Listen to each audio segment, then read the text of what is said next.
नमस्कार दोस्तों, decode exam पर मैं शिवम आप सभी का बहुत बहुत स्वागत करता हूं।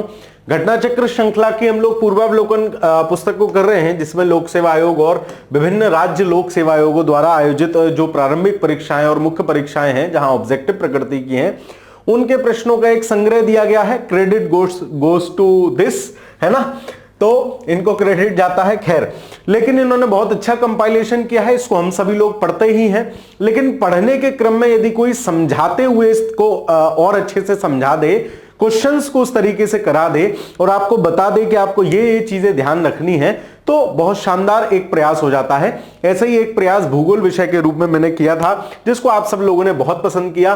तो अब हम लोग राज्य व्यवस्था का घटना चक्र कर रहे हैं। आज से पहले 4 क्लासेस इसकी और हो चुकी हैं, 5वीं कक्षा ये है। तो यदि आप पहली बार देख रहे हैं, उन कक्षाओं को भी देख के आइए, खुद को बहुत इनहेंस महसूस करेंगे, बहुत अच्छा आपको लगेगा। और यदि आपने भूगोल विषय नहीं देखा है तो आप उसको भी देखिए, आपको मजा आएगा। आज की क्लास में हम 2 बड़े टॉपिक्स करेंगे। कॉन्स्टिट्यूशन का जो प्रियम्बल है, संविधान की उद्देशिका है, उससे जो भी सवाल पूछे गए उनको देखेंगे, और भारत के राष्ट्रीय प्रतीक से संबंधित जो भी सवाल पूछे गए हैं उनको देखेंगे।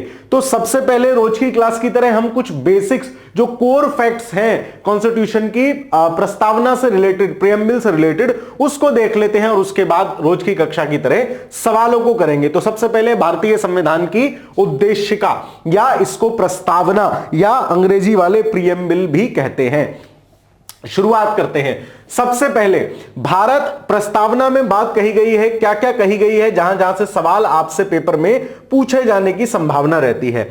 भारत क्या होगा? भारत के लिए संपूर्ण प्रभुत्व संपन्न, समाजवादी, पंथनिरपेक्ष, लोकतंत्रात्मक, गणराज्य शब्द यूज किए गए हैं। यह आपसे कई बार क्रोनोलॉजी लगाने को पूछ लिया गया है, याद रखोगे। इसमें समाजवादी और पंथनिरपेक्ष शब्द 42 कॉन्स्टिट्यूशन अमेंडमेंट के द्वारा 1976 में जोड़े गए हैं। इसी के साथ प्रस्तावना में एक अन्य शब्द भी जोड़ा गया था। अभी मैं आपको प्रस्तावना एज इट इज बताऊंगा, तो आपकी समझ में और ज्यादा अच्छे से आएगा। ठीक है, तो पंथनिरपेक्ष और समाजवादी शब्द बाद में जोड़े गए हैं, इनका क्रम हमें पूछा जाता है। तो हम एक टर्म याद कर लेंगे, सासा पाला गा, है ना। तो कैसे याद करोगे? सासू मां के पाए लागू, है ना। सासा पाला गा, सासा मतलब सास और पाला गा मतलब पाए लागू, तो सासू मां के पाए लग रहा है। तो ऐसे ध्यान रखना, सासे संपूर्ण प्रभुत्व संपन्न, दूसरे सासे समाजवादी, पासे पंथनिरपेक्ष। शब्द आपको कहीं कहीं धर्मनिरपेक्ष भी लिखा मिलेगा, लेकिन अंग्रेजी के जो शब्द है उसका हिंदी सही ट्रांसलेशन पंथ निरपेक्ष है, क्योंकि कोई भी चीज धर्म से निरपेक्ष हो ही नहीं सकती, पंथ से निरपेक्ष हो सकती है ना।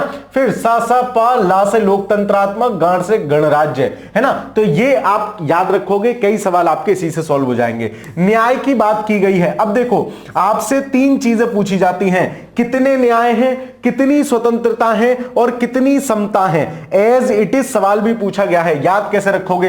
देखो, न्याय में 1 2 3 अक्षर हैं, तो 3 प्रकार के न्याय का संविधान में वर्णन है। 3 अक्षर है, 3 प्रकार के, सामाजिक, आर्थिक और राजनीतिक न्याय की बात की गई है। इसको बार बार देखोगे तो ध्यान रह जाएगा कौन कौन से हैं। सामाजिक, आर्थिक और राजनीतिक न्याय की बात की गई है। स्वतंत्रता में शब्द गिनो कितने हैं? 1 2 3 4 5 शब्द है ना। तो 5 प्रकार की स्वतंत्रता की बात की गई है। सर, मैंने तो ऐसे कभी सोचा ही नहीं, मैं तो कंफ्यूज हो जाती थी कि कितनी स्वतंत्रता है, कितनी समानता है। लाली मास्टर याद कराता है, तब भी तुम लोग वीडियो शेयर नहीं करते हो, है ना। और तो सर, हम तो बस पढ़ के जाएंगे, आपका एहसान नहीं चुकाएंगे। खैर, है ना। तो आप लोग अच्छे लोग हैं, बहुत सारे लोग, मैं मजाक कर रहा हूं। आप लोग लाइक शेयर करते रहते हैं, और भी किया कीजिए ताकि अच्छी चीजें ज्यादा लोगों तक पहुंचे। स्वतंत्रता 5 प्रकार की, विचार, अभिव्यक्ति, विश्वास, धर्म और उपासना की स्वतंत्रता। ये क्या क्या है? विचार मतलब आपका थिंकिंग प्रोसेस कोई भी हो सकता है, आप स्वतंत्र हैं। अभिव्यक्ति, आपको अभिव्यक्ति की स्वतंत्रता है, हालांकि ये फंडामेंटल राइट में भी रिजर्व है। विश्वास, किसी भी चीज पर विश्वास कर सकते हैं, किसी भी धर्म का अनुकरण कर सकते हैं और किसी भी पद्धति से उपासना कर सकते हैं, इस प्रकार की आपको स्वतंत्रता है। समता कितने प्रकार की है? 2। तो समता को याद रखना। समानता हालांकि इसका अक्षर से मैच नहीं है, लेकिन न्याय में 3 अक्षर 3, स्वतंत्रता में 5 अक्षर 5 और 2 प्रकार प्रकार की समता, ये क्रम भी आपसे पूछा गया है। 42वें संविधान संशोधन अधिनियम 1976 के द्वारा समाजवादी, पंथनिरपेक्ष और अखंडता शब्द जोड़ा गया। याद रखना, एकता और अखंडता भी आगे हम देखेंगे। अखंडता शब्द जोड़ा गया। केशवानंद भारती केस बहुत फेमस भारतवर्ष का केस है, 1973। डेट पूछ ले कभी तो अप्रैल है ना, 23 अप्रैल या 24 अप्रैल। केशवानंद भारती बाद 1973 में उच्चतम न्यायालय ने उद्देशिका को संविधान का भाग माना। इससे पहले 2 मुकदमे हुए। एक मुकदमा हुआ बेरूबाड़ी यूनियन, बेरूबाड़ी बाद हुआ है 1960 में। इसमें कहा कि संविधान उसका भाग, जो प्रस्तावना है वो संविधान का भाग नहीं है। दूसरा मामला है गोलखनाथ का। गोलखनाथ कभी क्रोनोलॉजी लगाने को पूछ लेगा, पूछता ही है इन मुकदमों की। ये है 1967 का भाग। इसमें क्या कहा कि प्रस्तावना संविधान की आत्मा है। क्या कहा? प्रस्तावना संविधान की आत्मा है। कैसे भी शब्द कैसे भी पूछा जा सकता है।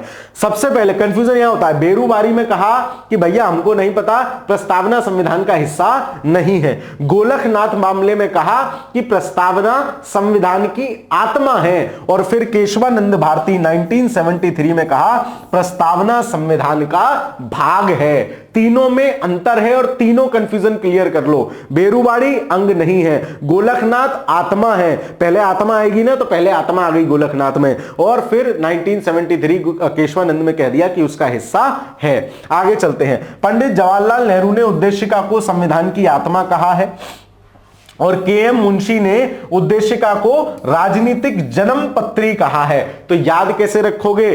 के.एम. मुंशी जी हैं तो जन्मपत्री, तुम्हारी जन्म कुंडली कोई कौन बनाएगा? जो पढ़ा लिखा सा आदमी हो, और पढ़े लिखे आदमी को कहते थे मुंशी। तो मुंशी सबकी कुंडलियों का हिसाब रखते थे, तो मुंशी जी कह रहे हैं उद्देशिका राजनीतिक जन्मपत्री है। याद रखोगे, सवाल पूछा गया है ना, ध्यान रखना। और उद्देश्य संविधान की आत्मा, सामान्य रूप से भी इसको संविधान की आत्मा ही कहा जाता है। और ये किसने कहा है? ये पंडित नेहरू ने कहा है। तो उद्देशिका से संबंधित इतनी बातें, इन्हीं बातों के इर्द गिर्द सवाल के घूम के आया हुए हैं।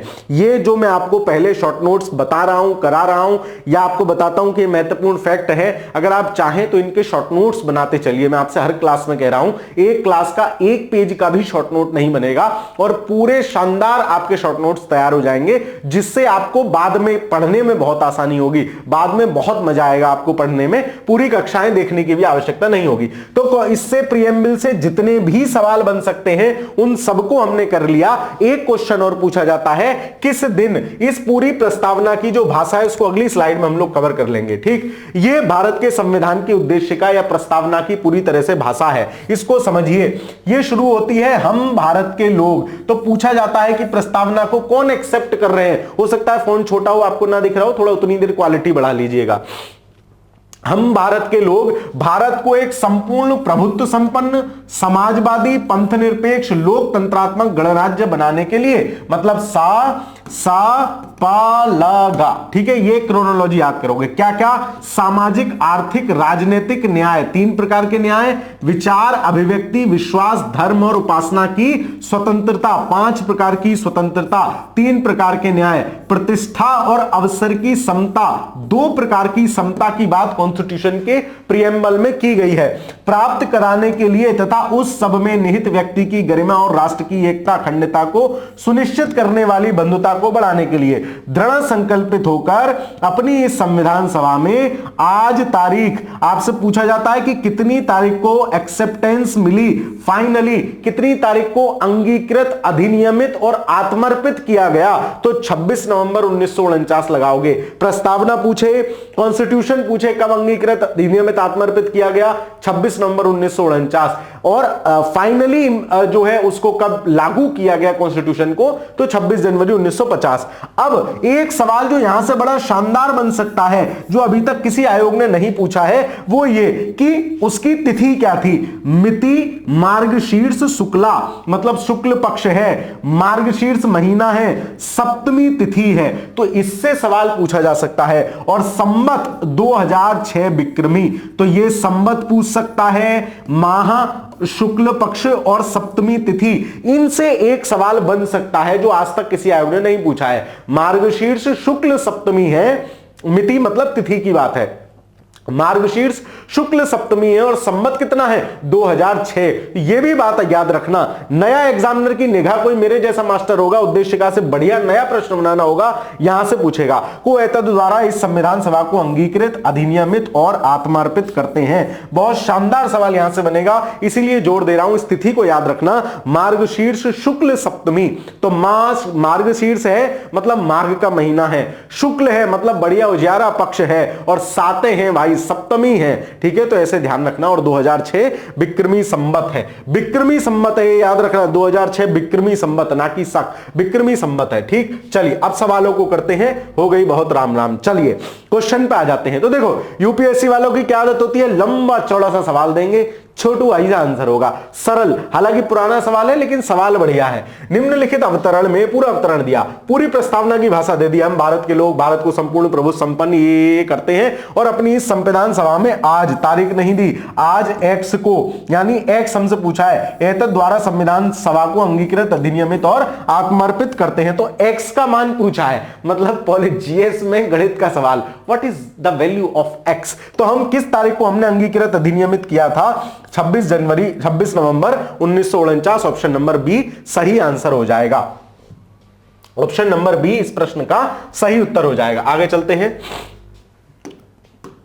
अगला सवाल, भारतीय गणतंत्र की 26/1/1950 को सही संवैधानिक वस्तु स्थिति क्या थी जब संविधान लागू किया गया था। दो शब्द समाजवादी और पंथ निरपेक्ष बाद में जोड़े गए, जहां जहां काटो। लोकतंत्रात्मक गणराज्य, धर्मनिरपेक्ष है ही नहीं, संपूर्ण समाजवादी है ही नहीं, तीन शब्द थे, संपूर्ण प्रभु संपन्न, लोकतंत्रात्मक और गणराज्य। ये तीन वस्तु स्थिति थी जब हमने कॉन्स्टिट्यूशन लागू किया था 26/1/1950 को, और अपनाया था 26 नवंबर 1949 को। उस दिन भी ये स्थिति थी, तो ऑप्शन नंबर सी इस प्रश्न का सही उत्तर हो जाएगा। सेम सवाल, 26 जनवरी 1950 को वास्तविक संवैधानिक स्थिति। अब देखो यूपीएससी 2021 और पिछला काय में पूछा गया है, यूपीपीसीएस और लोअर में। कौन कहता है कि यूपीएससी सवाल रिपीट नहीं करते, देखो है ना, तो ये गलत हो जाएगा। संपूर्ण प्रभु संपन्न लोकतंत्रात्मक गणराज्य एज इट इज, ऑप्शन भी रिपीट है, पंथ निरपेक्ष नहीं होगा, समाजवादी नहीं होगा, ऑप्शन नंबर बी इस प्रश्न का सही उत्तर होगा। आगे चले, भारत के संविधान के निर्माताओं का मत निम्नलिखित में से किसमें प्रतिबिंबित होता है। तो पूरे भारत के संविधान का सार, और जब संविधान सभा बैठी है, संविधान सभा बैठने के 5वें दिन तीसरी बैठक 13 तारीख को, 13 नवंबर 1946 को पंडित 13 दिसंबर माफ कीजिए, पंडित नेहरू उद्देश्य प्रस्ताव लेके आ रहे हैं कि भाई करने क्या बैठे यहां, तो बोले हम योग करने बैठे हैं। 8 सूत्रीय बिंदु हैं जिसमें पूरी प्रस्तावना की बात कही गई है, जिसको आगे जाके एक्सेप्ट किया 22 जनवरी 1948 को एक्सेप्ट किया। तो वही सब बातें हैं कि वो संविधान सभा का पूरा दर्शन किसमें दिखता है, प्रस्तावना में, है ना, या उद्देशिका में। तो ऑप्शन नंबर ए इस प्रश्न का सही उत्तर हो जाएगा। भारत के संविधान के निर्माताओं का मस्तिष्क निम्नलिखित में से किसमें परिलक्षित होता है। मस्तिष्क पूछे, दर्शन पूछे, आत्मा पूछे, मत पूछे, सब किसमें, प्रस्तावना या उद्देशिका में, ऑप्शन नंबर ए। अब देखो भारत के संविधान की प्रस्तावना में कितने प्रकार के न्याय है मास्टर, 3 अक्षर है ना, 3 न्याय है। स्वतंत्रता में 5 अक्षर है ना, 5 न्याय है। 2 प्रकार के समानता, तो देखो 3, 5, 2 कहां है, 3, 5, 2 इसी में है, बाकी सब गलत है। और एक प्रकार के भ्रातृत्व की बात की गई है कि हम भ्रातृत्व बढ़ाने की बात करते हैं, 3, 5, 2 जैसी लगाओगे, ऑप्शन नंबर ए इस प्रश्न का सही उत्तर हो जाएगा। भारतीय संविधान की प्रस्तावना के सिलसिले में कौन सा क्रम सही है, तो हमें पता है सा सा प ल गा। देखो कहां है, गणतंत्र पहले नहीं है, सार्वभौम सत्ता संपन्न, सा सा समाजवादी, फिर जनवादी नहीं है, है ना, यहां ये भी गलत हो गया। सार्वभौम सत्ता संपन्न, जनवादी यहां नहीं है, जनवादी मतलब लोकतंत्रात्मक, तो सार्वभौम सत्ता संपन्न, सा सा पा यानी या पा या धा कुछ भी कर लो, धर्मनिरपेक्ष, जनवादी यानी लोकतंत्रात्मक, और गणतंत्र यानी ऑप्शन नंबर सी सही है। हालांकि यहां जनवादी शब्द नहीं लिखना चाहिए, लोकतंत्रात्मक शब्द लिखना चाहिए। आगे चलते हैं, ऑप्शन नंबर डी इस प्रश्न का सही उत्तर हो जाएगा, है ना। चलिए आगे चलते हैं, अगला प्रश्न हमसे क्या कह रहा है, नेक्स्ट क्वेश्चन है, यही सेम। तो समाजवादी सा है तो पहले पा नहीं है, सा पा ला और गा, गणतंत्र इसमें दिया नहीं है किसी में भी, तो सा पा ला पे हम चले जाएंगे, ऑप्शन नंबर बी। तो आप ये क्रोनोलॉजी जरूर याद रखना, सासू मां के पाए लागू, सा पा ला गा, ठीक है। समाजवादी संपूर्ण प्रभुत्व संपन्न, समाजवादी, पंथ निरपेक्ष, लोकतंत्रात्मक, गणराज्य, ये क्रोनोलॉजी याद रखना, कई बार इससे सवाल पूछा गया है, कई बार प्रश्न पूछा गया है। संविधान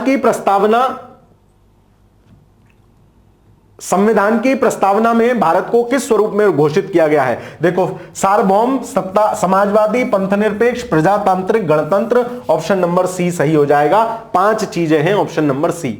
निम्नलिखित पर विचार करें। फिर देखो कि क्रम कितना पूछा गया, इसी कह रहा हूं, सासू मां के पाए लग जाना याद रह जाएगा, सा पा लगा। तो सबसे पहले क्या है, सार्वभौमिक सत्ता संपन्न है, मतलब सी सबसे पहले होना चाहिए, ये कट गया। फिर समाजवादी है, सी के बाद ए होना चाहिए, वैसे ही कट गए, एक ही ऑप्शन बचा, सा पा या धा, तो पा के बाद यानी डी और ला यानी लोकतंत्रात्मक। अब देखो सा पा लगा याद कर लो, अब तुम्हें पा मतलब पंथ निरपेक्ष की जगह धर्मनिरपेक्ष शब्द भी मिल सकता है, लोकतंत्रात्मक की जगह प्रजातांत्रिक शब्द भी मिल सकता है, तो कंफ्यूजन नहीं होगा, क्रोनोलॉजी याद रहेगी। 8-10 सवाल पूछे गए हैं और पेपर में आने की संभावना बनी रहती है। तिथि कौन सी बताई थी मास्टर ने, भूले तो नहीं हो? मार्गशीर्ष शुक्ल सप्तमी, संवत 2006 विक्रमी। सवाल पूछे जाने की संभावना है, छिपा हुआ सवाल है।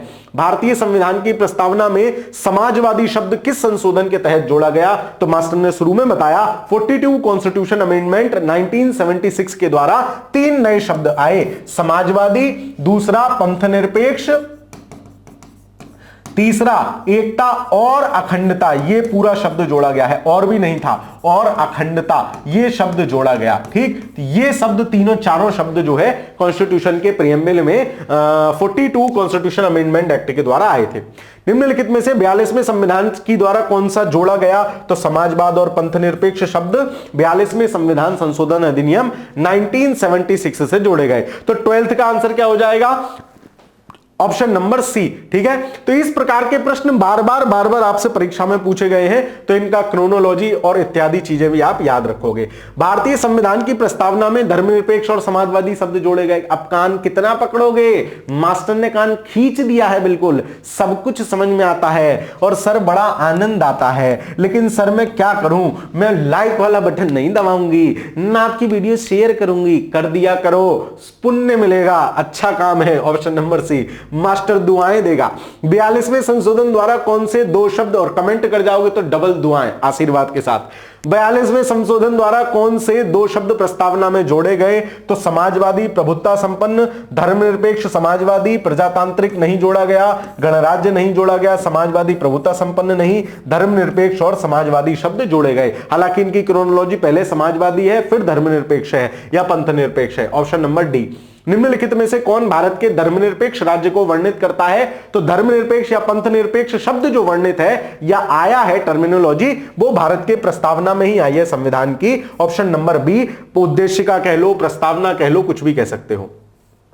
ये एक छोटी सी सूचना है आप सभी लोगों के लिए। यदि आप लोग इलाहाबाद हाईकोर्ट आरओ परीक्षा की तैयारी कर रहे हैं, तो शानदार तरीके से यदि चाहते हैं कि आपको टेस्ट सीरीज मिले, पूरे पाठ्यक्रम के नोट्स मिले, नोट्स पढ़ना चाहें, आप केवल क्लास देखना चाहें, नोट्स पढ़ना चाहें, टेस्ट सीरीज मिलेगी, डेली टेस्ट जैसा प्रोग्राम भी है, तो ये आपके लिए एक बहुत शानदार अवसर है। डिकोड एग्जाम बहुत कम फीस में, सिर्फ 2000 रुपए में, 1999 रुपए इस बैच की फीस है। इतने में आप पूरा इलाहाबाद हाईकोर्ट का समीक्षा अधिकारी वाला बैच ज्वाइन कर सकते हो। बहुत कम पैसे में बहुत क्वालिटी कंटेंट इसमें प्रोवाइड किया जा रहा है, क्योंकि वैकेंसी पेपर इत्यादि में बहुत कम समय है, साल के शुरू के 6 महीने में सब कुछ हो जाएगा, इसलिए है ना। तो इसमें हिंदी, व्याकरण, अंग्रेजी और जो भी मैथ, रीजनिंग इसमें आती है, सबके आपको न सिर्फ नोट्स मिलेंगे, पीडीएफ उनकी मिलेगी, बल्कि आपको डिटेल्ड क्लासेस भी मिलेंगी और बहुत शानदार तरीके से एग्जाम से पहले 10 टेस्ट मिलेंगे। उसके साथ साथ टेलीग्राम पे आपको शेड्यूल मिलेगा कि आप इस शेड्यूल को फॉलो करिए, डेली भी आपको क्वेश्चन क्वेश्चन मिलेंगे।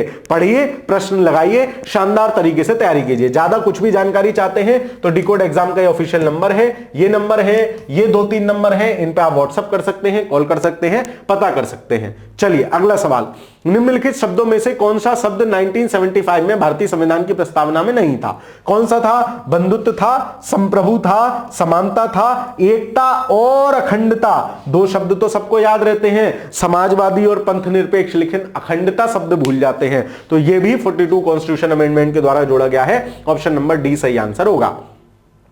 कौन से शब्द 42वें संविधान संशोधन द्वारा प्रस्तावना में जोड़े गए? तो कौन से जोड़े गए? समाजवाद शब्द जोड़ा गया, पंथ निरपेक्ष शब्द जोड़ा गया, ये कोई था ही नहीं और ये पहले से था, मतलब जोड़ा नहीं गया। तो 1 और 2 देखो किसमें है, 1 और 3 माफ कीजिए किसमें है? ऑप्शन नंबर बी में है। ऑप्शन नंबर बी सही आंसर हो जाएगा। आगे चलते हैं।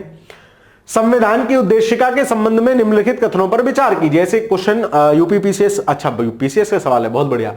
बताइए कि कौन सा सही है। पंडित नेहरू द्वारा प्रस्तुत ऑब्जेक्टिव प्रस्ताव अंततोगत्वा उद्देशिका बना, बिल्कुल सही है। एक इंफॉर्मेशन और लेते जाओ, 13 दिसंबर 1946 को यह पंडित नेहरू ने प्रस्तुत किया है, बिल्कुल ठीक है। इसकी प्रकृति न्याय योग्य नहीं है, यह भी बिल्कुल ठीक है, मतलब यह वाद योग्य नहीं है। इस पे, इसके आधार पे तुम भाई कि हमें भाई राजनीतिक न्याय ना मिल रहा, सुप्रीम कोर्ट से को जी राजनीतिक न्याय मिल रहा, प्रस्तावना में तो लिखा गया सुप्रीम कोर्ट घर को जाइए जरा अपने, यहां आपको दिखिए मत बिल्कुल कल से। मतलब इसके आधार पे आप जस्टिसेबल नहीं है, इसके आधार पे आप कोर्ट नहीं जा सकते। जस्टिसेबल नहीं है तो ये फिर लागू भी नहीं है, एक तरह से वही क्वेश्चन भी है।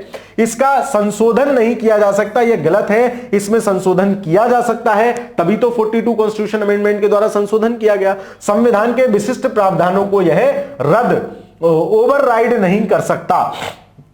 तो इसमें से क्या होगा? तीसरा गलत है, तीसरा वाला हटाओगे, बचेगा 1 और 2। तो 1 और 2 और 4 संविधान के विशिष्ट प्रावधानों को यह ओवरराइड भी नहीं कर सकता है। 1, 2 और 4 इस प्रश्न का सही आंसर होगा। Option number B, option number B इस प्रश्न का सही उत्तर होगा। संविधान की प्रस्तावना का विधिक स्वरूप क्या है? यह लागू किया जा सकता है। लागू किया जा सकता है मतलब उसको लागू करना है, उसी के हिसाब से सब नहीं। ये दर्शन है, दर्शन लागू ना होगा, वो व्यवहार में आएगा, तो लागू नहीं किया जा सकता है। ये थोड़ा अटपटा सा सवाल है, लेकिन ध्यान रखोगे आप, ठीक। चलिए, भारतीय संविधान की उद्देशिका में संशोधन किया गया।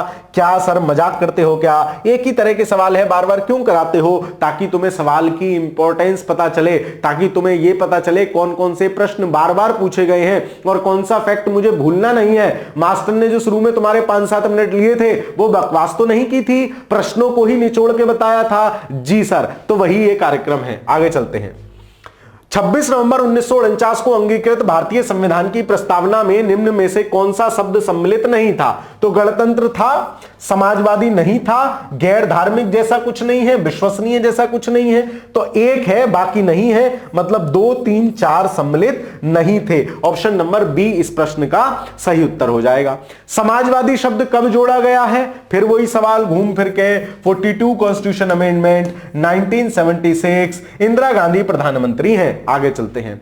भारतीय संविधान की प्रस्तावना में समाजवादी शब्द कब लाया गया? किस संविधान संशोधन द्वारा लाया गया? कुछ भी पूछो, हमारा आंसर सेम रहेगा, 42। 26 नवंबर 1949 को अंगीकृत भारतीय संविधान की प्रस्तावना में कौन से शब्द शामिल नहीं थे? वो पूछ रहा है कौन शामिल नहीं थे। तो अखंडता शामिल नहीं था, समाजवादी शामिल नहीं था, पंथ निरपेक्ष शामिल नहीं था, गणराज्य शामिल था। मतलब 1, 2, 3 शामिल नहीं थे। तो 1, 2, 3 ऑप्शन नंबर ए में है, ऑप्शन नंबर ए ही में लगा दूंगा। और ये कब आए हैं? तो ये 42 कॉन्स्टिट्यूशन अमेंडमेंट 1976 के द्वारा ऐड किए गए हैं। ठीक है, चलिए।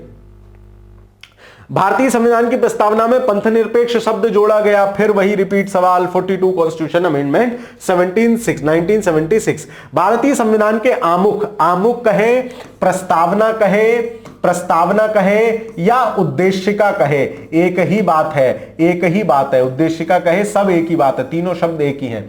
सभी नागरिकों के लिए सुनिश्चित करते हैं। सामाजिक, आर्थिक और राजनीतिक न्याय की बात की गई है, तो सामाजिक आर्थिक न्याय ठीक है। विचार, अभिव्यक्ति, विश्वास, धर्म और उपासना की स्वतंत्रता की बात की गई है, यह भी ठीक है। अवसर की समानता की बात की गई है। व्यक्ति की प्रतिष्ठा की भी बात की गई है, व्यक्ति की अवसर और प्रतिष्ठा, तो ऑप्शन नंबर डी सही हो जाएगा। सभी चारों सुनिश्चित करता है भारतीय संविधान की प्रस्तावना। आगे चलते हैं।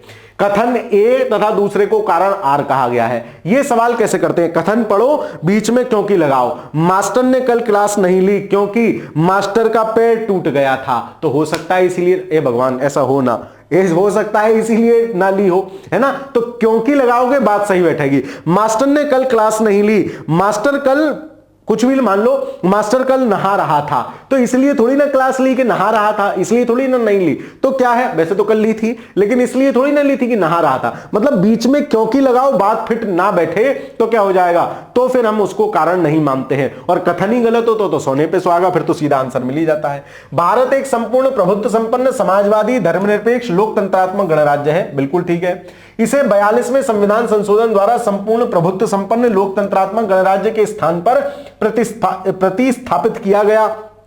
देखो, संपूर्ण प्रभुत्व संपन्न समाजवादी धर्मनिरपेक्ष लोकतंत्रात्मक गणराज्य है, बिल्कुल ठीक है। पहले क्या था? संपूर्ण प्रभुत्व संपन्न लोकतंत्रात्मक गणराज्य था, बिल्कुल ठीक है। क्योंकि लगाओ है, क्योंकि प्रतिस्थापित किया गया था, तो क्या बात हो जाएगी कि जी यो बात भी ठीक है, पहले ऐसा था बाद में प्रतिस्थापित किया गया था, तो बिल्कुल ठीक उसका रीजन भी जा रहा है और संबंध भी स्थापित हो रहा है। तो कथन और कारण दोनों सही है और उसकी सही व्याख्या करता है। भारत में लौकिक सार्वभौमिकता है क्योंकि संविधान की प्रस्तावना आरंभ होती है। तो संविधान की प्रस्तावना किससे आरंभ थी? मास्टर ने बॉक्स बनाया था, हम भारत के लोग, क्या हम भारत के लोग, तो मतलब सार्वभौमिकता है, लौकिक सार्वभौमिकता है, सबकी बात हो रही है, सबके हितों की बात हो रही है। आगे चलते हैं।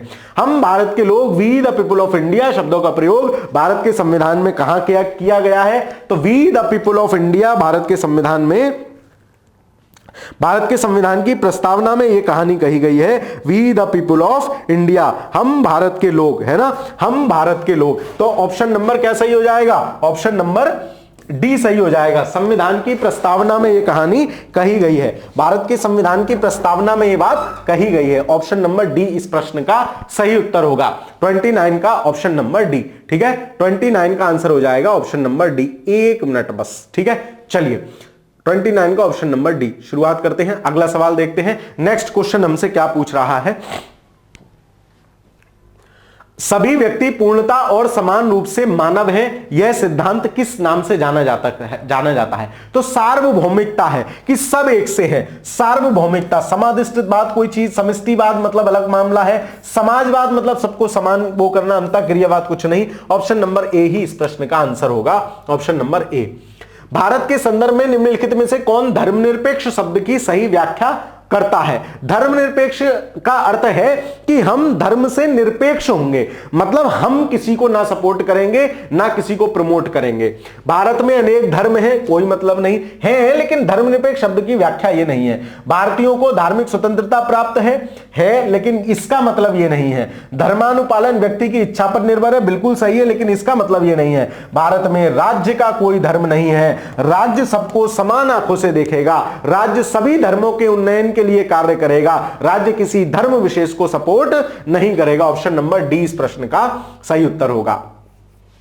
निम्नलिखित में से कौन सा शब्द भारतीय संविधान की प्रस्तावना में उल्लेखित नहीं है? तो लोकतंत्रात्मक, पंथनिरपेक्ष, संघीय शब्द भारतीय संविधान की प्रस्तावना में उल्लेख नहीं है। ऑप्शन नंबर डी इस प्रश्न का सही उत्तर हो जाएगा।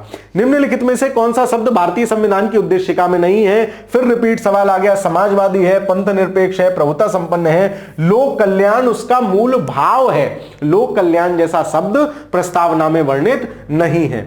भारतीय संविधान की प्रस्तावना में निम्नलिखित में से किस प्रकार की स्वतंत्रता का वर्णन नहीं है? विचार, अभिव्यक्ति, विश्वास, धर्म और उपासना की स्वतंत्रता। विचार की है, विचार प्रकट करने मतलब अभिव्यक्ति की स्वतंत्रता है, विश्वास की स्वतंत्रता है, आर्थिक स्वतंत्रता नहीं है। आर्थिक है तो क्या है? न्याय, सामाजिक, आर्थिक और राजनीतिक न्याय की बात की गई है, ना कि स्वतंत्रता। ऑप्शन नंबर डी सही आंसर हो जाएगा। यूपीएससी ने पूछा, देखो पीसीएस का सवाल यूपीएससी में रिपीट हुआ है। पीसीएस 2008 का सवाल है, यूपीएससी ने 2017 में पूछा है। आगे चलते हैं। निम्नलिखित में से कौन भारतीय संविधान की प्रस्तावना में उल्लेखित नहीं है? सामाजिक न्याय है, आर्थिक न्याय है, राजनीतिक है, धार्मिक न्याय नहीं है, धर्म की स्वतंत्रता है, धर्म की स्वतंत्रता जैसा बात प्रयोग है। यानी ऑप्शन नंबर डी क्या होगा? गलत हो जाएगा। Option number A B C सही है। छोटी सी जानकारी आपके लिए, 2026 में आप सभी को पता है कि आरओ की एक और वैकेंसी 2026 में आने वाली है। तो वैकेंसी का इंतजार ना करते हुए कुछ लोग जो अजीब से शब्द यूज करते हैं ना, जिनको पढ़ना पढ़ाना कहीं नहीं है, कि लो आ गए डैश डैश डैश करने, हम आपको आगाह कर रहे हैं, कोई जोर जबरदस्ती नहीं है। यदि आप तैयारी खुद से सीरियस हैं और आप चाहते हैं कि आपको कोई हाथ पकड़ के तमीज से तैयारी कराए, तो आप डिकोड एग्जाम का अभ्युदय बैच आरओ परीक्षा के लिए इसको ज्वाइन कर सकते हैं। इसमें न सिर्फ पीडीएफ नोट्स आपको मिल रहे हैं, प्रॉपर लेक्चर्स मिलते हैं, हम आपको डेली शेड्यूल बना के देते हैं कि आपको डेली ये फॉलो करना चाहिए, इतने लेक्चर पढ़ने चाहिए, ताकि आप सिस्टमेटिक रूप से सही से चलते रहें। तो बहुत शानदार तरीके से ये बैच डिजाइन किया गया है। ये न सिर्फ प्रीलिम्स को कवर करता है, बल्कि मेंस का जो हिंदी वाला पोर्शन है, एस्से वाला पोर्शन है, रिटन वाला पोर्शन है, उस सबको भी बहुत बेहतरीन तरीके से कवर करता है। निरंतर टेस्ट होते हैं, आपकी परीक्षा से पहले आपको कुछ टेस्ट दिए जाएंगे जिनको आप लगाएंगे, और भी निरंतर प्रोग्राम के हिसाब से टेस्ट चलते रहते हैं। आप चाहते हैं इस बैच में जुड़ना, तो डिकोड एग्जाम का जो ऑफिशियल नंबर है, नीचे आपको ये नंबर दिए गए हैं, इन पर जुड़ सकते हैं। हमने बहुत वेरी फर्स्ट टाइम में भी अपने 50+ सिलेक्शन आरओ की परीक्षा में दिए थे, जो पिछले वाला एग्जाम हुआ था। इस बार भी हमारे साथ 1000+ लोग मेंस के लिए तैयारी कर रहे हैं, तो बड़ी संख्या में इस बार भी डिकोड एग्जाम से लोग सक्सेस होंगे। आप चाहें तो आप भी इस बैच का हिस्सा बन सकते हैं, अभ्युदय बैच। ठीक है, चलिए संविधान की प्रस्तावना के बारे में कौन सा कथन सही है? समाजवादी धर्मनिरपेक्ष शब्द 1950 में लागू संविधान के अंग नहीं थे। बिल्कुल सही बात है, ये दोनों शब्द 1976 में जोड़े गए हैं। उक्त शब्द 77 के संशोधन से जोड़े गए, गलत है। उक्त शब्द 85 के संशोधन से, उक्त शब्द संविधान की प्रस्तावना का अंग नहीं है, तीनों गलत है। ऑप्शन नंबर ए सही। हमसे पूछा है कौन सा सही है, ऑप्शन नंबर ए। भारतीय संविधान का कौन सा भाग संविधान की आत्मा कहा जाता है? तो कौन सा भाग संविधान की आत्मा कहा जाता है? संविधान की आत्मा कहा जाता है उद्देशिका को। और किसने कहा? पंडित नेहरू ने उसको, उद्देशिका को, भारतीय संविधान की आत्मा कहा है। यह ध्यान रखोगे। निम्नलिखित में से किसने भारतीय संविधान की प्रस्तावना को हमारे संप्रभु प्रजातांत्रिक गणतंत्र की जन्म कुंडली, जैसे ही जन्म कुंडली, जन्म पत्री जैसा कुछ आएगा, तुम पहुंच जाओगे मुंशी जी के पास कि मुंशी जी देखिए जरा इसकी जन्म कुंडली कैसी है, कितने पैसे कद कद उधार लिए भैया ने, यो देख के बताओ। तो के मुंशी साहब ने ऐसा कहा। जन्म कुंडली, गणतंत्र की जन्म कुंडली, इसको किसने कहा है? मतलब जन्म कुंडली शॉर्ट में होती है ना, और आपके पूरे जीवन का दर्शन होता है कि भाई साहब के ऊपर किस ग्रह की बढ़िया कृपा होगी, भाई साहब कहां जाएंगे, कितनी उम्र में विवाह होगा, क्या करेंगे, शॉर्टकट में पूरा मामला होता है। तो वैसे ही पूरे कॉन्स्टिट्यूशन की जन्म कुंडली की बात की जाए तो क्या है? वो आपकी प्रस्तावना है। आगे चलते हैं। संविधान को एक पवित्र दस्तावेज किसने कहा है? तो पवित्र दस्तावेज की अगर बात आएगी तो वो बी.आर. अंबेडकर साहब ने कहा है संविधान को पवित्र दस्तावेज। अब याद करो यहीं से, पवित्र दस्तावेज अंबेडकर साहब, और संविधान की आत्मा कौन कहेगा? संविधान की आत्मा कहा है किसने? संविधान की आत्मा कहा है नेहरू चाचा ने, नेहरू जी ने। जन्म पत्री, गणतंत्र की जन्म पत्री किसने कहा है? जन्म पत्री किसने कहा है? तो के.एम. मुंशी ने कहा है, के.एम. मुंशी ने कहा है। तीनों बात यहीं याद कर लो, है ना, तीनों बात यहीं रिवाइज हो गई, याद हो गई। पवित्र दस्तावेज कौन कह रहा है? अंबेडकर साहब कह रहे हैं। आत्मा कौन कह रहा है? उद्देशिका को नेहरू कह रहे हैं। जन्म पत्री या जन्म कुंडली कौन कह रहा है? तो के.एम. मुंशी कह रहे हैं। तीनों फैक्ट हमने यहीं दोबारा से रिवाइज भी कर लिए। बार बार इसलिए बताता हूं, पेपर में आए तो तुम गड़बड़ाओ ना, हड़बड़ाओ ना। किस बात के फैसले में सर्वोच्च न्यायालय ने सर्वप्रथम घोषित किया कि उद्देशिका संविधान का हिस्सा नहीं है? बेरूबारी। 3 केस है, तीनों लिखे हुए हैं, हाथ कहते एक बार और बता देता हूं, क्लियर हो जाएगा। बेरूबारी बाद 1960, गोलकनाथ बाद 1967, केशवानंद भारती बाद 1973। बेरूबारी में कहा संविधान का हिस्सा नहीं है, हिस्सा नहीं है संविधान का। कौन? प्रस्तावना। गोलकनाथ में कहा संविधान की आत्मा है, संविधान की आत्मा है। कौन? प्रस्तावना। और केशवानंद में कहा संविधान का हिस्सा प्रस्तावना भी है। तीनों में से कैसे भी सवाल आपसे पूछा जा सकता है। तीनों फैक्ट्स के लिए तैयार रहिएगा। ये फैक्ट्स मैंने रिवाइज कराए हैं इस क्लास में, एक बार शुरू में बता चुका, लेकिन दोबारा इसलिए बताया ताकि आपको ध्यान रह जाए। आगे चलते हैं। आप दो काम कर सकते हो, मेरे साथ जब बैठते हो तो घटना चक्र किताब खोल के बैठा करो, मास्टर जो भी बकवास कर रहा है उस पर लिख लिया, नोट कर लिया, कुछ ट्रिक याद करने की बता रहा हूं तो नोट कर ली, ताकि दोबारा जब याद कर रहे होगे ना तो मजा आ जाएगा। आगे चलते हैं, पढ़ रहे होगे तो आनंद आएगा। निम्नलिखित में से किस बाद में उच्चतम न्यायालय ने धारणा प्रस्तुत की कि उद्देशिका संविधान का भाग है? किसमें कहा उद्देशिका संविधान का भाग है? तो देखो, यूनियन ऑफ इंडिया बनाम कोहली है, उद्देशिका संविधान का भाग है। बनारसी दास बनाम यूपी, बॉम्बे बनाम union of India, Malak Singh बनाम स्टेट ऑफ पंजाब। तो इसमें से बाद में कोई मुद्दा होगा, हाँ बॉम्बे बनाम यूनियन ऑफ इंडिया वाला मुद्दा है, जिसमें दोबारा से रिपीट किया कि हमने जो केशवानंद भारती में कहा है वो हम दोबारा से कह रहे हैं कि उद्देशिका संविधान का भाग है। अगर मैं गलत नहीं हूं तो 1976 या 80 का यह मुकदमा है, बॉम्बे बनाम यूनियन ऑफ इंडिया। निम्नलिखित विवादों में से किसमें सर्वोच्च न्यायालय ने प्रस्तावना को भारतीय संविधान की मौलिक संरचना का भाग स्वीकार किया है? तो केशवानंद भारती मुकदमा 1973, इसी में सबसे पहले स्वीकार किया। भारतीय संविधान की प्रस्तावना जिन आदर्शों और उद्देश्यों की रूपरेखा दी गई है उनकी व्याख्या की गई है। तो आदर्शों की बात कौन करता है? भारत के संविधान की मूल अधिकार राज्य के नीति में। अच्छा, वो पूछ रहा है कि भारत की संविधान की प्रस्तावना में जिन आदर्शों और उद्देश्यों की रूपरेखा दी गई कि हम ये करेंगे, वो कहां मिलते हैं? मौलिक अधिकार में मिलते हैं, नीति निदेशक में मिलते हैं। मौलिक अधिकार, नीति निदेशक और मौलिक कर्तव्यों के अध्याय में मिलते हैं। मतलब इसमें ज्यादा बड़ा गोला चुनेंगे, क्योंकि प्रस्तावना का दर्शन तो पूरे संविधान में कहीं ना कहीं बढ़ लेता है। इसमें ऐसा ऑप्शन चुनेंगे जिसमें मैक्सिमम चीजें कवर हो रही हो। तो यहां तो कहीं नहीं है, यहां होता कि संविधान के विभिन्न भागों में भिन्न भिन्न जगह, तो हम उसको लगाते, लेकिन उन्हें मैक्सिमम सी में दिया है तो हम सी के साथ जाएंगे, ऑप्शन नंबर सी। निम्नलिखित में से कौन एक भारतीय संविधान के उद्देश्यों को प्रतिबिंबित करता है? कौन बताता है उद्देश्यों को प्रतिबिंबित करता है? मौलिक अधिकार, संविधान की प्रस्तावना। अब देखो, यहां अगर सारे हैं तो हम प्रस्तावना के साथ जाएंगे। क्यों? क्योंकि शॉर्टकट में तो प्रस्तावना ही बताती है। पूरे कॉन्स्टिट्यूशन का एक पेज का शॉर्ट नोट्स क्या है? वो है प्रस्तावना। वाह, नया सेंटेंस बन गया। पूरे कॉन्स्टिट्यूशन का एक पेज का शॉर्ट नोट किसने कहा? शिवम वासनेसन ने कहा। नहीं भाई, ऐसा मैं इतना बड़ा आदमी नहीं हूं। आगे चलते हैं। भारत के संविधान की उद्देशिका में कितने प्रकार के न्याय की व्यवस्था है? तो न्याय पूछे 3 प्रकार का, स्वतंत्रता पूछे 5 अक्षर 5 प्रकार, समानता पूछे 2 प्रकार की। तो कितने प्रकार की न्याय है? 3 प्रकार के न्याय की बात की गई है।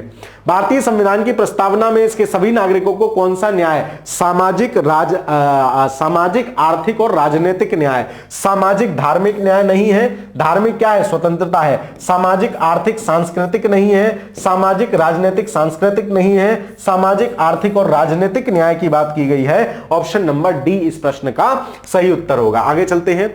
भारत के संविधान के उद्देश्यों में से एक के में आर्थिक न्याय किसमें दिया गया है? तो आर्थिक न्याय देखो, उद्देशिका मूल अधिकार में न्याय, आर्थिक न्याय जैसा कुछ नहीं है। उद्देशिका और राज्य के नीति निदेशक तत्व, मूल अधिकार नहीं। उद्देशिका और राज्य के नीति निदेशक तत्व। क्यों? आर्थिक न्याय नीति निदेशक तत्वों में कहता है सरकार समान कार्य के लिए समान वेतन का प्रावधान करेगी, मतलब किसी के साथ आर्थिक अन्याय ना हो। दर्शन है आर्थिक न्याय का नीति निदेशक तत्व में। तो ऑप्शन नंबर बी इस प्रश्न का सही उत्तर हो जाएगा। भारतीय संविधान की उद्देशिका संविधान का भाग है किंतु कोई विधिक प्रभाव नहीं रखती है। संविधान का भाग नहीं है, ये तो गलत हो गया। संविधान का भाग है और वैसा ही विधिक प्रभाव रखती है जैसा कि उसका कोई अन्य भाग। संविधान का भाग है किंतु अन्य भागों से स्वतंत्र होकर उसका कोई विधिक प्रभाव नहीं है, यह सबसे ज्यादा सही है। अगर यह ना होता तो फिर हम ऑप्शन नंबर ए के साथ जाते। संविधान का भाग है परंतु अगर उसे बिल्कुल उस पन्ने को बिल्कुल अलग कर दो कॉन्स्टिट्यूशन से तो उसका कोई विधिक प्रभाव नहीं है। ऑप्शन नंबर डी इस प्रश्न का सर्वशुद्ध आंसर होगा। ये यूपीएससी के ऑप्शन ऐसे ही होते हैं, एक कैटरीना कैफ है, एक करीना कपूर है। सर किसके साथ जाऊं? मौसी लगेंगी तुम्हारी। चलो, संविधान के आमुख या प्रस्तावना में है, मतलब तुम्हारी माताजी की, मेरी माताजी जितनी उम्र है इन लोगों की। न्यायालय में लागू नहीं होता है, बिल्कुल ठीक है। न्यायालय में थोड़ी लागू होता है, मास्टर शुरू से चीख चीख के बता रहा है। महत्वपूर्ण है, उसकी उपयोगिता है, बिल्कुल ठीक बात है। शासन करने के उद्देश्यों को उल्लिखित करता है, बिल्कुल ठीक है। संविधान के कानूनी अर्थ में निर्णय में सहायता करता है। कॉन्स्टिट्यूशन अगर कहीं फंसेगा, जैसे सुप्रीम कोर्ट ने कहा है कि basic structure is the important, आप बेसिक स्ट्रक्चर से छेड़छाड़ नहीं कर सकते। बोले कौन माई का लाल बताएगा बेसिक स्ट्रक्चर? बोले बेसिक स्ट्रक्चर बताएगी उद्देश्य का, इसे हम पढ़ेंगे, जो हमारी समझ में आएगा वो बेसिक स्ट्रक्चर होगा। मतलब ये सभी चीजें ठीक है, संविधान का आमुख ये सब काम करता है, लेकिन ऑप्शन है नहीं 1, 2 2 3 1 2 3 4 भाई ऑप्शन गड़बड़ है। चारों काम करेगा। एक बार न्यायपालिका में लागू नहीं होता है, ठीक है। महत्वपूर्ण उपयोगिता है, ठीक है। शासन करने के उद्देश्यों को बताता है, ठीक है। संविधान के कानूनी अर्थ निर्णय में सहायता करता है, बिल्कुल ठीक है। चारों ऑप्शन ठीक है, हाँ इसीलिए स्टार है, चारों विकल्प ठीक है उसके, ठीक है।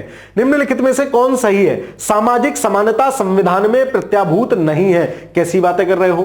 देश में सामाजिक समानता पहले से ही विद्यमान थी। भाई कैसी उल्टी सीधी बातें कर रहे हो, पहले से होती फिर क्या है? सामाजिक समानता संविधान में प्रत्याभूत है, यही सही है। सामाजिक समानता संविधान में दी हुई है कि सामाजिक मतलब सामाजिक रूप से हम समान, प्रत्याभूत होना मतलब उसके अंदर समाहित है, उसकी आत्मा में यह बात है कि सामाजिक रूप से सब समानता की बात करेगा, तभी तो कॉन्स्टिट्यूशन आरक्षण का प्रोविजन करता है ना। चलो तो ऑप्शन नंबर सी सही हो जाएगा।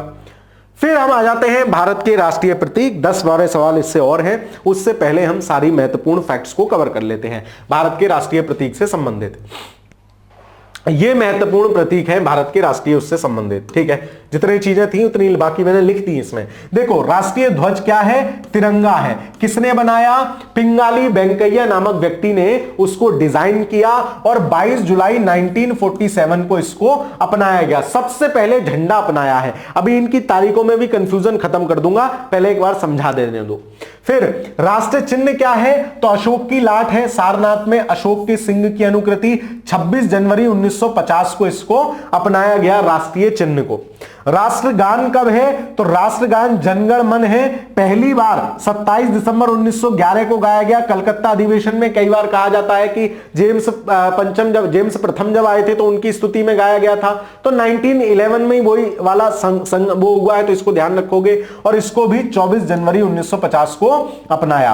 राष्ट्रगीत क्या है? वंदे मातरम है। इसको भी 1950 में अपनाया गया। राष्ट्रीय पशु क्या है? बाघ है। राष्ट्रीय पक्षी क्या है? मोर है। राष्ट्रीय कैलेंडर क्या है? शक संवत है। और ध्यान रखोगे ये 22 मार्च 1957 को अपनाया गया है। सबसे बाद में कैलेंडर हमने अपनाया है।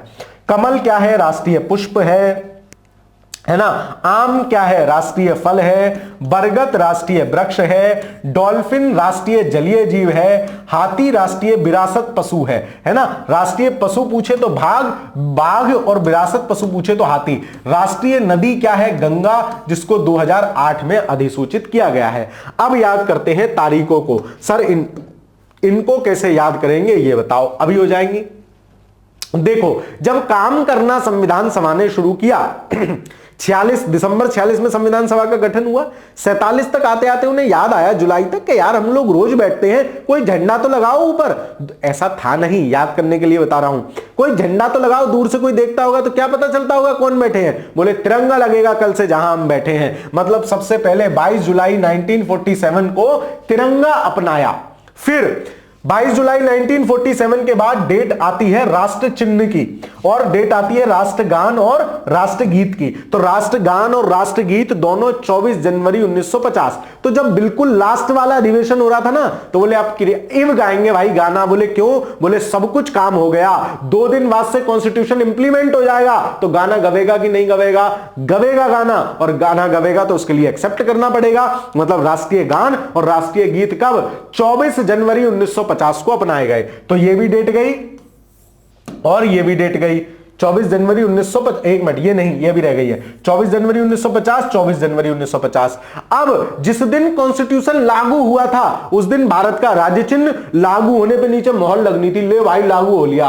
तो मोहर जब लगेगी, बोले मोहर तो है ही नहीं, बोले मोहर लेके आओ। तो मतलब मोहर कब लाई गई? 26 जनवरी 1950। बात याद रहेगी, जिस दिन कॉन्स्टिट्यूशन इंपैक्ट में आया है, लागू हुआ है। तो बोले लागू कैसे होगा? मोहर तो लगाओ। बोले अभी घोषित कर देते हैं मोहर। अशोक की लाट को मोहर घोषित कर दिया। तो सबकी तारीखें याद रहेंगी। सबसे पहले झंडा 22 जुलाई 1947 को, बोले यार रोज बैठ रहे हैं झंडा लगाओ। फिर जब कतई बिल्कुल लास्ट कॉन्स्टिट्यूशन इंप्लीमेंट होने वाला था तो बोले गाना बजाना होगा। बोले होगा, तो गाना बजाना एक्सेप्ट करो। मतलब 24 जनवरी 1950। और बाद में मोहर किस दिन लगी? जिस दिन संविधान लागू हो गया, 26 जनवरी 1950। और कैलेंडर किस दिन अपना अपनाया? तो ये 22 मार्च 1957 में अपनाया गया है। तो ये तीनों की तारीखें चारों की भी आपसे पूछी जाती हैं। मैंने सोचा आप क्या यहीं बता दूं, अब तो सवाल है कर देंगे। किस वर्ष जनगण मन को भारत की राष्ट्र, अब क्या तुम्हें रटना है क्या? मास्टर ने कहा गाना बजाना कब होगा? जब कॉन्स्टिट्यूशन लागू हो रहा होगा 1950 1950। कोई समस्या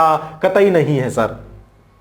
भारत की संविधान सभा द्वारा राष्ट्रगान को हिंदी प्रारूप को कब अपनाया गया? सर अभी तो आपने बताया कब अपनाया गया, 24 जनवरी 1950। बोले इब होगी पार्टी, तो बोले राष्ट्रगान को तो अप्लाई करो, मानो तो सही 24 जनवरी 1950। संपूर्ण राष्ट्रगान का वादन काल है, गायन काल है। तो आप सोचो कि आप, ये तो बचपन से सबको पता होगा, जनगण मन है ना, कितने समय में गाया जाता है? 52 सेकंड में। स्कूलों में कभी 52 सेकंड में नहीं गाया जाता है। आजकल तो खैर लोग डिजिटल वाला बजा देते हैं तो वो पूरे 52 सेकंड का है। भारतीय संविधान द्वारा राजकीय चिन्ह कब अंगीकृत किया गया? बोले मोहल्ले के आइए भैया। कब? जब कॉन्स्टिट्यूशन लागू हो रहा है 26 जनवरी 1950 को। लेकिन बोले मोहर है ही नहीं, तो मोहर है ही नहीं तो हम लगा देंगे 26 जनवरी 1950। कोई डेट पूछ ले, एक मैचिंग का बड़ा शानदार सवाल इनसे बन सकता है और लोग कंफ्यूज आ जाएंगे, गारंटेड। जिन्होंने मास्टर की क्लास नहीं देखी होगी गारंटेड कंफ्यूज आएंगे, है ना। लेकिन आप नहीं कंफ्यूज आओगे, क्यों? आपके पास है मास्टर और आप वीडियो को लाइक भी कर दिया करो, है ना। आपको लगता होगा ना, बार बार कहता है भाई मोटिवेशन दो मुझे ऐसे ही पढ़ाने का, वरना फिर चला जाऊंगा, फिर कहोगे सर कहां चले गए। भारत के सब धमकी नहीं, अरे प्रभु धमकी नहीं दे रहा हूं, बता रहा हूं। चलो मतलब अब प्रेम में धमकी भी चलेगी। भारत के संविधान सभा ने राष्ट्रीय ध्वज को सर्वप्रथम कब स्वीकार किया? बोले झंडा लेके आ भाई, इतने दिन हो गए बैठते बैठते, 6 महीने हो गए, झंडा ही ना लेके आ रहे। दूर से कोई देखे पता नहीं कौन सी सभा बैठी, तो बोले झंडा लाओ। तो झंडा कब? 22 जुलाई 1947। ऑप्शन नंबर ए इस प्रश्न का सही उत्तर है। निम्नलिखित कथनों पर विचार कीजिए। भारत के संविधान सभा ने राष्ट्रीय ध्वज को 22 जुलाई 1947 को अपनाया, तो सर बिल्कुल ठीक है। राष्ट्रीय ध्वज के बीच में 21 तीलियां नहीं होती हैं, 24 तीलियां होती हैं, तो यह गलत है। राष्ट्रीय ध्वज की चौड़ाई लंबाई का अनुपात 3:4 नहीं है, 3:2 है। 3:2 है, तो यह भी क्या हो जाएगा? गलत हो जाएगा। कौन सा कथन केवल सही है? ऑप्शन नंबर बी हो जाएगा, केवल एक कथन इसमें सही है। भारतीय संविधान सभा द्वारा भारतीय राष्ट्रीय ध्वज की स्थिति को अपनाया गया, तो झंडा लेके आओ भाई, इतने दिन हो गए बैठते बैठते, 22 जुलाई 1947। Option number D. देख रहे हो तारीखें कितनी बार पूछी है गोलू भाई, तब नहीं समझ रहे। पीसीएस परीक्षा की यदि आप तैयारी कर रहे हो, आप चाहते हो कि सिस्टमेटिक वे में तैयारी करें, सर रोज खून पीते हो आप हमारा, भाई मेरा काम है बताना। आप में से जो लोग इंटरेस्टेड हो वो ज्वाइन कर सकते हैं, है ना। जो सिस्टमेटिक तरीके से पीसीएस परीक्षा की तैयारी करना चाहते हो, इसमें संपूर्ण पाठ्यक्रम को कवरेज करते हुए आपको लेक्चर्स मिलते हैं, एनसीईआरटी स्टैंडर्ड नोट्स मिलते हैं, कक्षाओं के नोट्स मिलते हैं, आपको पीवाईक्यू का पूरा कंपाइलेशन मिलता है। मतलब इसको पढ़ने के बाद आपको इधर उधर कहीं भागने की जरूरत नहीं है। आप प्रीलिम्स क्वालिफाई करते हो, मेंस हम आपको उंगलियां पकड़ के कराते हैं, है ना, और इंटरव्यू तक आपका साथ देते हैं। और यदि आप इंटरव्यू में इस बैच से जाते हैं, सफल हो ना हो, आप भगवान करे आप हो, लेकिन अगर नहीं भी होते तो इस बैच की पूरी फीस आपको रिफंड मिलेगी, ऐसा इसमें है। और 18 महीने का ये कोर्स है ना। आप इन नंबरों पर कोई भी जानकारी चाहते हो तो फोन करके पूछ सकते हैं। 2026 के शुरुआत में जो लोग ज्वाइन कर रहे हैं, शुरुआत के 500 लोगों के लिए इस बैच की फीस 6,000 रुपए होगी। हो सकता है आप लगभग वीडियो देख रहे हो तब तक ये फीस समाप्त हो गई हो, 6,000 बढ़ के पुनः 8,000 हो गई हो। तो जो भी विद्यार्थी जल्दी अपना ज्वाइन करना चाहते हैं, इन नंबरों पे कांटेक्ट कर सकते हैं। भारत के संविधान सभा को निम्नलिखित में से किस तिथि को राष्ट्रीय ध्वज अपनाया गया? तो झंडा लेके आइए भाई, 6 महीने हो गए बैठे बैठे, 22 जुलाई 1947। तो मास्टर की बात याद रहेगी, 6 महीने हो गए बैठे बैठे, मतलब दिसंबर से जुलाई हुए तो 7-8 हो गए सर। लेकिन हमें मोटा मोटा याद रखना है कि 6 महीने हो गए भाई, तुमने झंडा नहीं लगाया अभी तक। दूर से लोग कहें पता नहीं कौन सी सभा बैठी है, ये नहीं भूलूंगा सर। चलो, भारतीय राष्ट्रीय ध्वज के प्रारूप को किस दिन स्वीकार किया गया? तो ध्वज का प्रारूप किस दिन स्वीकार किया गया है? 22 जुलाई 1947। ऑप्शन नंबर बी इस प्रश्न का सही उत्तर होगा। अगला सवाल, शानदार और बढ़िया सवाल देखो। भारत के राष्ट्रीय ध्वज का मानक 600 मिमी और 400 मिमी है, गलत है। ध्वज की लंबाई चौड़ाई का अनुपात 3:2 है। देखो आप 3:2 में जाओगे ना, 3:2 याद होगा, और 3:2 में जाओगे तो ये सही हो जाएगा, आप सही लगा दोगे। गंदा सवाल है ये, यूपीएससी ने जो बनाया, मतलब लिटरली गंदा है। ये कहां है?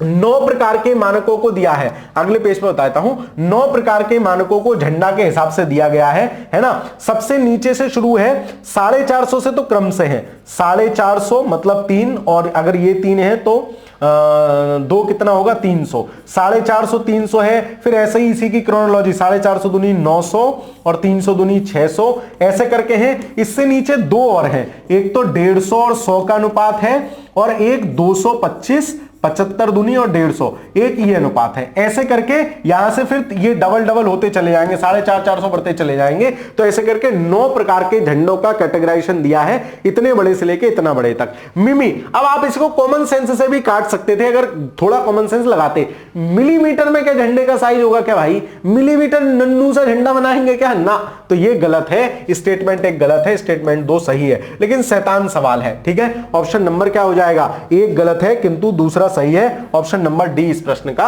सही उत्तर हो जाएगा। भारत का राष्ट्रीय पशु है, आप सबको पता है भारत का राष्ट्रीय पशु क्या है? बाघ। वहीं अगर हाथी पूछे तो राष्ट्रीय, बताओ कौन सा? मास्टर ने बताया राष्ट्रीय विरासत पशु है। राष्ट्रीय विरासत पशु क्या है? हाथी। यहीं से आपको याद रखना है, प्रोजेक्ट हाथी कब लॉन्च किया? 1973 में। फेवरेट सवाल है किसका? ये फेवरेट सवाल है एनवायरनमेंट का। प्रोजेक्ट हाथी, प्रोजेक्ट टाइगर, खूब लपक लपक के आपसे पूछे जाते हैं। भारत का राष्ट्रीय पुष्प कौन सा है? तो कमल का फूल है। भाई बीजेपी की सरकार है गुरुजी, उन्होंने घोषित कर दिया होगा ना? पहले से है, बीजेपी वालों को दोष मत देना, उन्होंने तो देश के फूल से अपना फूल बना लिया। कमल का फूल क्या है? राष्ट्रीय फूल है। ठीक है, चलिए, भारत का राष्ट्रीय पक्षी कौन सा है? मोरनी नाचा बाघा में आधी रात में। ठीक है, तो मोर जो है वो भारत का राष्ट्रीय पक्षी है ना। चलिए, भारत का राष्ट्रीय ध्वज किसका प्रतीक है? स्वतंत्रता का, समानता का, भाईचारे का, न्याय का प्रतीक है। कि झंडे में जैसे चक्र घूम रहा है वैसे ही आपको न्याय मिलेगा, है ना। Option number B. भारत के राष्ट्रीय ध्वज में आरों की संख्या, भाई तीलियां ही लिख देते जिसने भी सवाल बनाया। आरों क्या होता है?